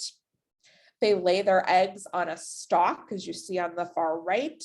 And so if you find these tiny little white dots at the end of a stick, leave those alone, because those are very distinctly lacewings and only lacewings that do this. And so that would tell you that you have a good beneficial predator in your garden. They too are going to like soft-bodied insects like aphids. The larva at the bottom uses its sickle mouth parts to stab into the insect, rear back, and all the juices flow down those sickles into their mouth parts. We already discussed praying mantis. You see here it has a wasp in its clutches. Wasps are beneficial insects, and everyone's like, no, I can't handle the wasps coming by me. They're going to sting me. Oh no. But actually, most of the year, hornets, wasps, yellow jackets, they're all collecting caterpillars and insects in your garden, macerating them and feeding them to their young. They're carnivores. And so they're really beneficial to have in the landscape. Ground beetles. These are often found in your garage, on your porch, crawling across your mulch. They get their name because most of them have a fused elytra, that first pair of wings, so they can't fly. They are great predators of slugs and other ground crawling insects and pests. They'll also eat worms sometimes if they are coming to the surface. And we actually had a great study where they found they wanted to know if one of these insecticides that coats seeds, so certain seeds in commercial agriculture are coated with pesticides to prevent them from being eaten in the soil, to keep those seeds from being destroyed. And they wanted to know what negative impacts could be happening from these seed coats. And they found that while the ground beetles weren't killed by the insecticide, it kind of made them drunk. And so they were less effective at hunting slugs because of their exposure to this one insecticide. And they found that the slug damage in a soybean field was increased because of the effects that the ground beetles were experiencing from that seed treatment. So a really important slug predator. We also have parasitoid wasps. These range in size from, an inch long ichneumoniid wasp that has a stinger this long that can be laying its eggs inside of different insects, to these very, very tiny, tiny, tiny wasps. Some of them are called fairy flies because they're so microscopic, like a millimeter in size. We didn't know they existed until this decade. So they use their ovipositor, their egg layer, which is what a stinger is, and they stab it into their pest of choice, and they lay their egg inside the body of an aphid, of a tobacco or tomato hornworm, inside the bodies of other insects. And then in the body, the larva of our wasp is swimming around, eating fat bodies, eating the blood of the insect, avoiding critical organs until it's ready to burst out of their bodies like alien and continue their life cycle. So the bottom picture here, where we have hollowed out aphid bodies. So this is parasitized aphids. They bloat and they turn papery in color. And when the wasp is done pupating and about to emerge, it chews this perfect circle out of the back of the aphid and then emerges as an adult wasp to continue that cycle. If you see dried up papery aphids, known as aphid mummies, on your plant with holes in them like so, leave them alone. That means you have a reproducing population of these very important wasps that are responsible for a myriad of balancing those populations of aphids, of caterpillars. They help to keep those populations in check. This also happens in some fly species. So we have certain tachinid flies. Those are the really, really hairy ones that will lay eggs in stink bugs. They'll lay eggs in caterpillars. And you see kind of these darkened spots where they've been stabbed by the ovipositor or egg layer. So inside are maggots of this fly just swimming around, eating it from the inside out. Once this happens, the feeding instinct of the caterpillar, of the aphid, shuts off. I don't feel good. I can't really eat anything right now. I'm not so good. So even though it's still alive, it's not doing any damage to your crops, and you can let them finish their life cycle inside this caterpillar so that you have more of those beneficial species in the garden. And then of course we have things like spiders, but we also have naturally occurring fungus, bacteria, and viruses that will kill pests too, as well as beneficials in some cases. Everybody's got a germ out there that can affect them, but we have different diseases that'll cause things to desiccate, dry out. So these are just some pictures of caterpillars that have been infected by fungus and bacteria naturally, or in some cases we can purchase these to, sprinkle into our garden to help control pest populations. So again, if you see shriveled up, hanging caterpillars like this, it tells you that there is a beneficial microbe in the environment that's helping to control pests in your garden. And then also nematodes. So Anne talked about how there's a whole world of microbes in our soil, and nematodes are one of them. They are not like earthworms. They are small microscopic roundworms that can infect other insects, pupa, larvae, eggs. They crawl inside and then they are coated with bacteria. So they have a slimy coating that has bacteria on it. And once inside the insect, the bacteria starts to reproduce using the nutrients of the insect's bodies to fuel their division. The nematode eats the bacteria. So it's not the nematode that's feeding and killing the bug, it's the bacteria they bring with them. And so the nematode eats the bacteria, reproduces, and as you see here on the bottom, these pupal cases, they are turning brown, they've been infected, and then they will burst open and out will flow more tiny nematodes into the soil and continue that cycle. So nematodes is one of the strategies that you can purchase and sprinkle into your lawn to kill white grubs, which includes the Japanese beetle grubs, as well as the masked chafer, the Asiatic garden beetle. There's a couple different species that make grubs in your lawn, but we naturally have nematodes there. And if you're soil is of a certain quality, if you're giving it cover crops that has microbes, that has high organic matter, those nematodes will reproduce on their own. You won't have to buy and sprinkle it, because if you don't have a habitat that they can survive in, you can purchase fungus and nematodes and all sorts of microbes to release into the soil, but they won't reproduce and survive if the soil isn't of a quality that can sustain them. So I've just told you a whole bunch of beneficial insects, biological control. How do we do this purposefully? So there's different strategies for using biological control. There's classical, augmentative, and conservation strategies. The classical control was that we would find a pest in the world, it doesn't matter where, and we would bring it to the US and release it. Who knows if that's worked? Not really.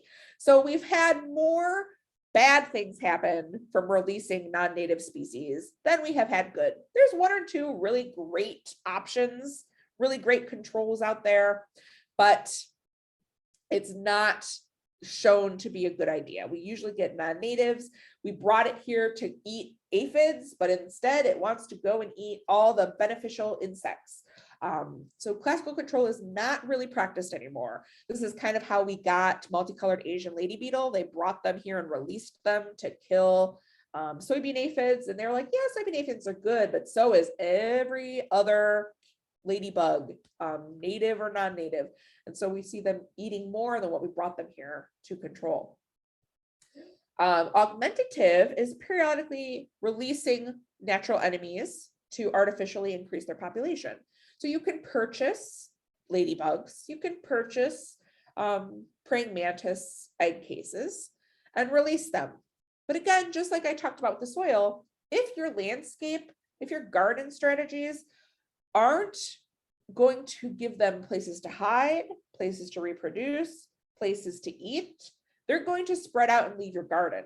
And so it can often be a waste of money. We don't usually recommend this unless you have a good enough garden that they would have been there already, because there's nice habitat for them to live in. So the best strategy is conservation biological control. This is where we enhance our habitats, our yards, so that they want to come and live there. So I mentioned you can purchase nematodes, ladybugs, lacewings, praying mantises, sure. But if they don't stay put, they're not going to do anything for your garden. So by enhancing winter cover, which cover crops make beautiful winter cover for beneficial insects, pollen and nectar, because even predators need liquids, water in the form of nectar and sugar for energy to help them live. So they're going to be killing and eating meat, but they also like their dessert and a drink.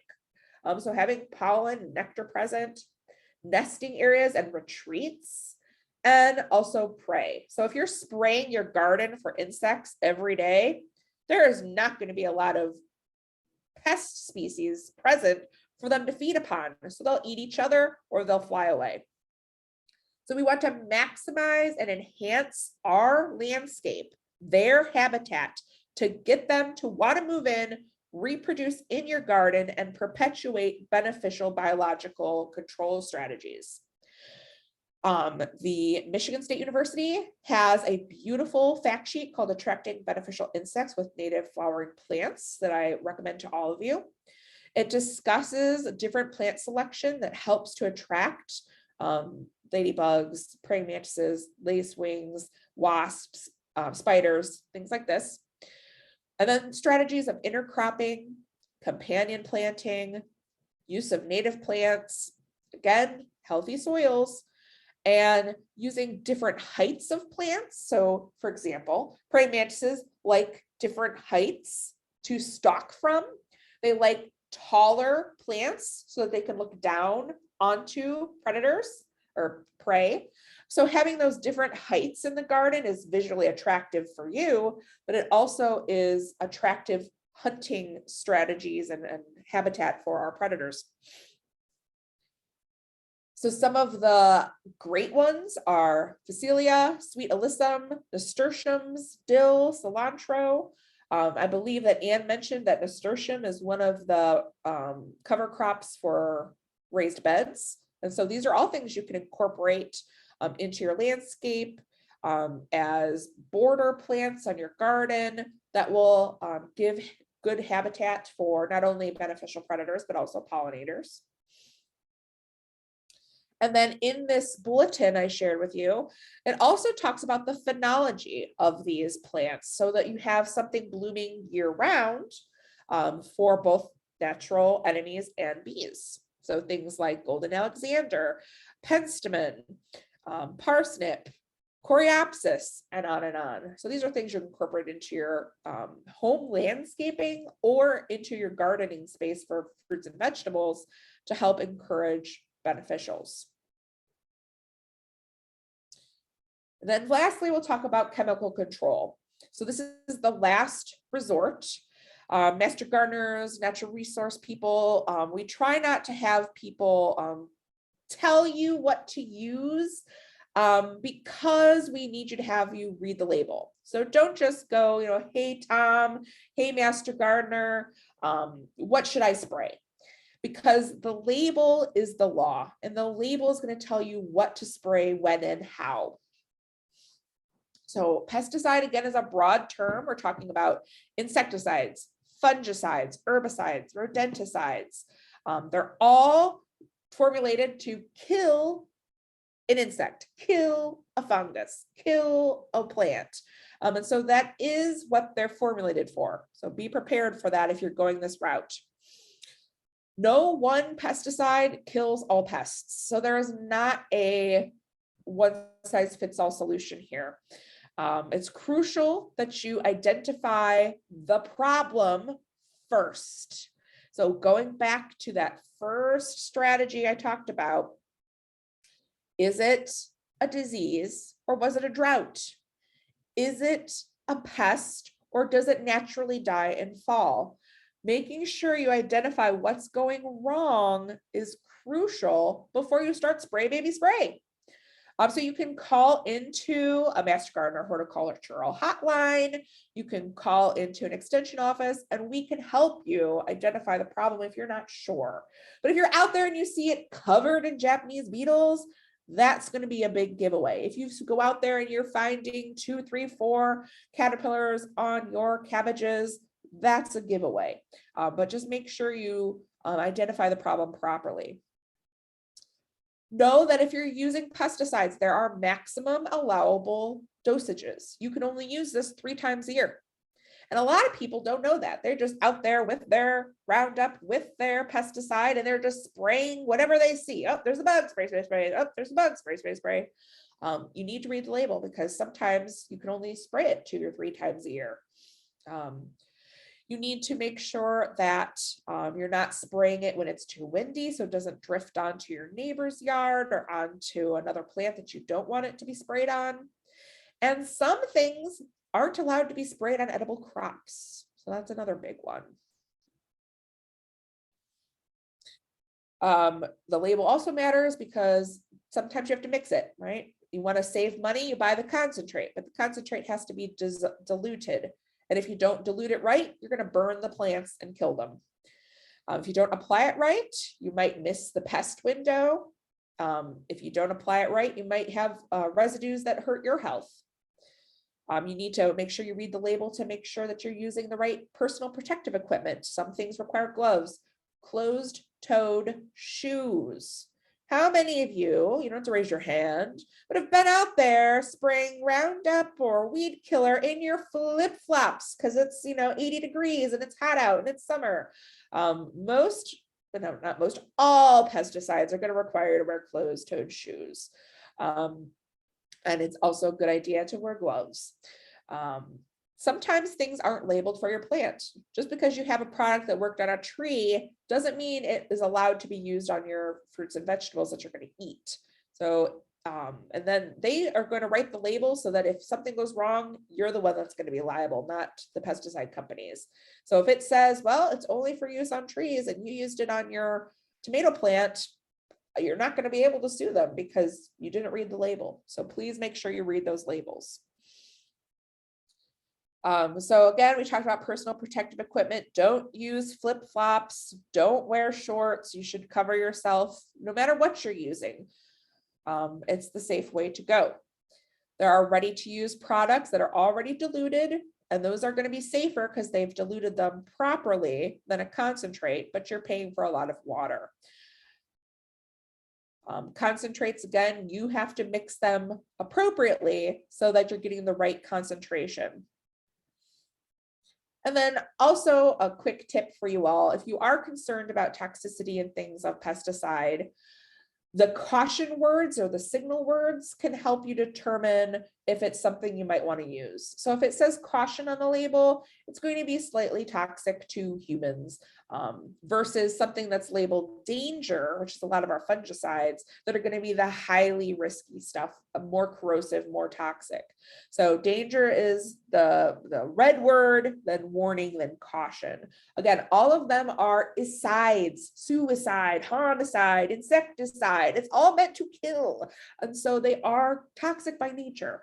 And so you just need to follow the label, be safe, wash your hands. But there are different levels of toxicity in our products that are available over the counter to homeowners. Most things that are for homeowners are going to say caution and warning only. But again, there are a few fungicides that I found that are over the counter, but are dangerous. So here, this is a Weed Be Gone product. You can see here it says caution. So this is going to be toxic, but on the lower end, but this is also a concentrate. So I'm going to have to dilute this. And then I mentioned that there's going to be rules for how it's applied. So for example, if I'm applying this 7 insect killer to asparagus, I can only apply it 3 times a year.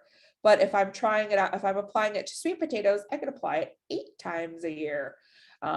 And then PHI is the pre-harvest interval. This is how long you have to wait before you go back into the garden. So if I'm applying this to asparagus, I can wait 1 day and then go in and harvest it. But if I'm applying this to cabbage and collard greens, which have a lot of crevices and cracks for this pesticide to settle in, you have to wait 2 weeks before you go in and harvest it. So there's going to be different waiting periods before you can harvest the product. That's based on safety research. And so people wonder, like, well, what's a safe residue on a crop? That's what the pre-harvest interval was researched for. But commercial scale producers can't harvest it until the residue toxicity is at a low enough, safe enough rate to be harvested. So make sure you pay attention to those on your products. So another option, which isn't quite ready for homeowner scale, but just for perspective, is that we asked which side of these corn photos was sprayed with insecticide. And the answer here is neither. So no chemicals were used to treat these because they chose a transgenic option. So this was a GMO corn that has a gene from BT or Bacillus thuringiensis in it that kills caterpillars like corn earworm. And so I mentioned BT because you can buy BT as its pure form, as the bacteria, instead of as a transgenic crop for the garden, because they don't exist at that scale yet. So you can buy BT as an organic chemical option for integrated pest management. So we have a bunch of different microbial and organic options if you choose to go that route. But here's my cautionary tale. Just because it says natural or organic doesn't mean it's less toxic. Let me say that again. Just because it says it's natural or organic doesn't mean it's less toxic. It just means that it is from a natural origin. It was extracted from a plant. It was extracted from a microbe. And so those can be pretty potent on their own. So don't confuse organic for safety. You're still going to look for those signal words: caution, warning, danger. So for example, there is an organic insecticide called, the active ingredient is spinosad. The most easy to find of it is Bonide's Captain Jack's Bad Bug Brew. It is derived from a bacteria they found in an abandoned rum distillery. So it's from a bacteria, but it's a broad spectrum insecticide that does a great job of killing bugs. But it's considered organic because it's derived from a bacteria. You can purchase nematodes to release into the soil. That would be an organic option. But again, if the soil isn't of a good enough quality, they won't survive. Bovaria is a fungus. Nosema is a protozoan you can buy and release. And then BT is a bacteria. So Bacillus thuringiensis has different strains. So you can buy different types that target different kinds of bugs. The most common one is going to be harmless to vertebrates, but it's going to kill lepidopteran caterpillars, so moths and butterfly caterpillars.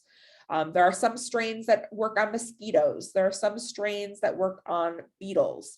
But the one we most easily find for the homeowner is going to be working on the caterpillars. So not just pest caterpillars, it'll kill, your monarch caterpillar just as it will your cabbage caterpillar. And what happens is it eats the bacteria inside the gut. The bacteria produces a crystal protein that slices up their guts on the inside and they bleed to death. So again, they bleed to death. So I'm going to go through one pest profile, and that's what we have time for, and then I'll open it up for questions. So tomato. This is a really popular one for the home gardener, and one of the pests we get a lot of is our tomato hornworm and tobacco hornworm. There's also slugs that can affect our tomatoes. So one of the things, okay, let's talk about some cultural controls for slugs. Well, one of the home remedies that we don't really find works well is beer. So do we want to use that as a cultural control? I mean, it doesn't hurt. They might drown in it, but it's not really going to be the end all be all of slug control. Some people suggest copper strips. Again, not a lot of research for slugs. Someone said, okay, sand, let's dry out the area. Again, not going to hurt anything, but it's not going to work. Diatomaceous earth is another organic option that is dried up silica-based diatoms that when insects crawl across them, it cuts open their bodies and they desiccate and dry out to death. But diatomaceous earth doesn't work for slugs because they just excrete more and more slime and they crawl right over it. So it's not good for slugs. It does work for insects. But as soon as it rains, as soon as they get wet, if your soil is wet, the diatomaceous earth becomes inactive and it doesn't dry back to sharp. So after it dries out, it doesn't work anymore. So it's not good for outside. So again, on and on with home remedies that are considered cultural controls, they don't necessarily work. But what does work for slugs are biological controls, birds, toads, frogs, the ground beetles, insects, things that eat them. To encourage that, we need good habitat that brings them in, good organic soil that toads can dig into, good habitat to prevent frogs from drying out.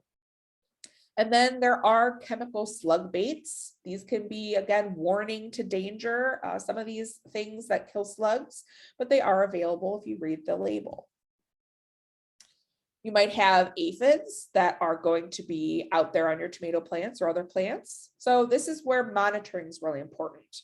You're going to go to the stems. You're going to keep an eye for them. If you can kill the first few, they won't be able to reproduce in high numbers. Aphids give live birth and they are parthenogenic, which means they don't need to mate. So if you have one single female, she's just going to pop out living babies all day long until you have a huge population. But if you can go out there, catch them and be like, oh, great, and just slide them off with your hands, they won't be able to reproduce quickly enough to get yourself into a problem pest population. Again, you can also use syringing with that jet of water to knock them down and maybe they'll disperse. But again, they reproduce quickly, so you'll have to still monitor and come back and repeat the process. But make sure you're identifying your aphids properly. A key ID feature for aphids is they have these two little tailpipes sticking off their butts. That's a great way to ID them. Also, they're going to be in these kinds of clusters because of the way they reproduce. They have piercing, sucking mouth parts that pull out sap from the plant, and that stresses the plant out. And they can also transmit diseases into the plant through their saliva. But you'll also find a lot of honeydew or sticky waste from the aphids that'll build up on the leaves and ground underneath an area where an aphid population is. So look for shiny sap, and also fungus will grow on that honeydew. So look for sooty mold that looks like soot from a fireplace that will grow on top of leaves, but is a sign of honeydew and scale insects, aphids. You could also choose virus-resistant varieties of plants. So if our aphids are transmitting diseases, you can purchase tomatoes and other starts that have viral tolerances and bacterial wilt tolerances or resistance, so that we're not going to see as much damage to those plants if they do get a disease. And another thing is row covers, because they don't just magically appear. They have to blow in from somewhere, from weeds or from a forest or from the neighbor's property. So if you cover those plants early with row covers, they won't be able to attach, reproduce, and feed. Again, we mentioned a lot of things that eat aphids, from lady beetles to parasitoid wasps. We're going to have large wasps, carnivorous insects, lacewings. They're all going to eat aphids. So encouraging these in the yard will help to keep those aphid populations down. Again, these are what lacewings look like. And again, finally, there are different synthetic chemical and organic options if those aphid populations get out of control. You've gone on vacation, come back, and kapow, they're everywhere. You can go to this option. Keep in mind that any insecticide you use for a pest will also kill beneficial insects. And so you're going to have to work at monitoring your field, your garden, your landscape, while those beneficial populations refill. Because if you've killed off beneficials and pests, the pest is going to come back faster than the predator will, for reproducing, from traveling in from neighboring areas. And so you have to be careful that you're not drifting, make sure you're only spraying to where the pest is, and pick something that has the lowest residual treatment so that it's not going to impact bees and other things that you want there that are killing pests while you're there. And then hornworms, caterpillars, things like that. The best thing is to monitor and use your hands. If you catch them early, pluck them off. That's going to be the simplest solution. Once they're this big, they've done the damage. And so you've caught them a little late. But we do have parasitoid wasps that lay their eggs inside of our tomato hornworms, and that will kill them as well. And a great way to monitor for caterpillars in your garden is to look for poop. So these pellets in the top photo are caterpillar poop. They look kind of like little grenades. And that's a great sign that you've got a caterpillar pest that you need to get closer down in there, look under the leaves and find, and you can hand pluck them off. With that, that is a great example of just one combination of cultural, chemical, and biological controls combined to help you to manage pests in your garden. And with that, I will take some questions.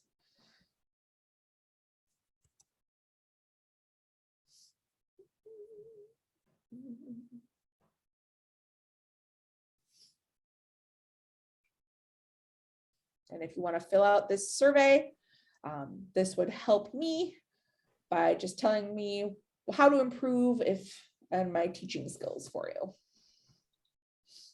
And I'd like to just once again thank Ashley and Ann for their contributions this morning. And they just both gave us so much good information and how to get out in the garden and do it a little more safely. And I really appreciate it. And I appreciate the Portage County Master Gardeners and the relationship we have with them, and collaborating with them on this with Portage Soil and Water on pulling this educational opportunity together. So thank you all for being here this morning. And if you want to just give a shout out again in the chat box to our speakers, we would really appreciate that. And thanks so much. Thank you, Ashley. Good No job. problem. Thank you.